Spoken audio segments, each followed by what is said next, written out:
समय का सदुपयोग। समय का सदुपयोग जो करता है उसी व्यक्ति को समय के साथ अच्छे परिणाम मिलते हैं।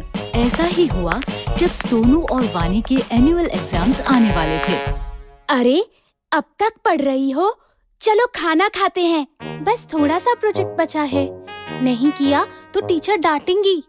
और अगले वीक से एग्जाम्स भी तो शुरू हो रहे हैं। वानी बहुत ही मेहनती और समय का सदुपयोग करने वाली बच्ची थी, जबकि उसका भाई सोनू बहुत ही लापरवाह और शैतान बच्चा था। हर काम कल पर टालता था। तुम्हारा प्रोजेक्ट हो गया? अभी से प्रोजेक्ट? वो तो 6th पीरियड में देना है। अभी भी 2 पीरियड बचे हैं। मैं झट से कर लूँगा। अब जल्दी आओ, भूख लगी है और खेलना भी है। अरे सुनो, रुको, नहीं करोगे तो टीचर डांटेंगी। सोनू और वानी के मम्मी पापा हमेशा सोनू को वानी का उदाहरण देकर समझाते थे। देखो सोनू बेटा, अब तुम बड़े हो गए हो। खेल के साथ साथ तुम्हें अपनी पढ़ाई पर भी ध्यान देना चाहिए। हाँ मम्मी, कल से पक्का। सोनू, समय का सदुपयोग करना अपनी बहन से सीखो। देखो, समय से पढ़ती है, समय से खेलती है, आज का काम कल पर कभी नहीं टालती। आप देखना, मैं भी कल से पक्का ऐसा ही करूँगा। अभी जाऊँ खेलने, प्लीज। सोनू की लापरवाही दिन पर दिन बढ़ती ही जा रही थी और आखिरकार एग्जाम्स के दिन भी नजदीक आ ही गए। सोनू वानी की परीक्षा में अब केवल 2 दिन बाकी थे। बच्चों, अगले सोमवार से तो तुम दोनों की परीक्षाएं शुरू हो रही है ना? खूब मन लगाकर पढ़ो और अच्छे से परीक्षा दो। सोनू, मुझे तुम्हारी बहुत चिंता हो रही है बेटा।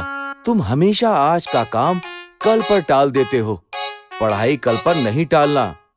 वानी की तरह सभी पाठ समय से पढ़ लेना, ठीक है? अरे पापा, परीक्षा में अभी पूरे 2 दिन बाकी है। मैं झट से पढ़ लूँगा सब कुछ। अभी तो मैं खेलने जा रहा हूँ। जब तक खेलूंगा नहीं, तब तक पढ़ाई भी समझ नहीं आएगी।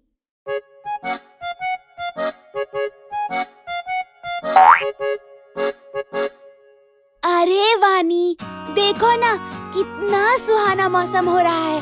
आओ ना, थोड़ी देर खेल लेते हैं। पढ़ाई तो बाद में भी कर सकते हैं, झट से सब हो जाएगा। हाँ, मौसम तो सुहाना है, लेकिन मुझे मेरा पाठ पूरा करना है। कल परीक्षा है। इस मौसम में तो खेलने का मजा ही कुछ और है। तुम पढ़ती रहो, मैं तो चला खेलने। कुछ देर बाद वानी ने देखा कि सुहाना मौसम धीरे धीरे आंधी तूफान का रूप ले रहा है और काले बादल घुमड़ रहे हैं, मानो बारिश कभी भी हो सकती है। बारिश का मौसम देख वानी को चिंता होने लगी कि अगर बारिश आ गई तो उसका पाठ कैसे पूरा होगा, क्योंकि बारिशों में अक्सर घर की बिजली कट जाती है। उसने सोनू को आवाज दी। सोनू, सोनू सुनो, मौसम देख के लगता है बारिश होने वाली है। शायद रात को बिजली भी कट जाए। खेलना छोड़ो और आकर अपना पाठ पूरा कर लो, वरना कल परीक्षा में क्या लिखोगे? चिंता मत करो वानी, अभी तो दोपहर ही हो रही है। रात को बैठकर मैं फटाफट सब खत्म कर लूँगा। बिजली नहीं जाएगी, बल्कि बारिश के बाद पढ़ने में और मजा आएगा। अच्छा, मैं जाता हूँ, मेरी बैटिंग आ गई। सोनू देर शाम तक खेलता ही रहा, लेकिन उसकी चिंता तब बढ़ी जब अचानक से बारिश शुरू हो गई। सोनू बुरी तरह घबरा गया और घर लौटा, जहाँ आकर उसने देखा घर पर ही नहीं बल्कि पूरे गांव में बिजली नहीं है। ये देखकर सोनू जोर जोर से रोने लगा। कल परीक्षा में मेरा क्या होगा? मैंने तो एक पाठ भी नहीं पढ़ा और अब तो बिजली भी नहीं है। मैं तो फेल हो जाऊंगा। मैंने कहा था ना, अपना पाठ समय से पढ़ लो। मैंने तुम्हें 1 हफ्ते पहले ही कह दिया था कि समय पर पढ़ाई कर लेना, लेकिन तुम्हें कभी कुछ समझ में नहीं आता। अब भोगो। सॉरी पापा, अब मैं क्या करूं?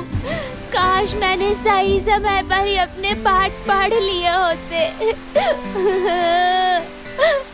उसे समझ आ गया था कि उसकी लापरवाही के कारण उसके पास अब पढ़ने का समय बचा ही नहीं। रोने से अब कुछ नहीं होगा। अब समझ आया कि सब तुम्हें क्यों समझाते थे। अब रोना बंद करो और चलो मेरे साथ। मैंने अपनी पढ़ाई समय पर ही पूरी कर ली थी। मैं तुम्हें सारा पाठ समझा दूंगी और याद भी करवा दूंगी। चलो। अगले दिन दोनों बच्चे खुशी खुशी परीक्षा देने गए। जो समय का करे सम्मान, भविष्य में वो कहलाए महान।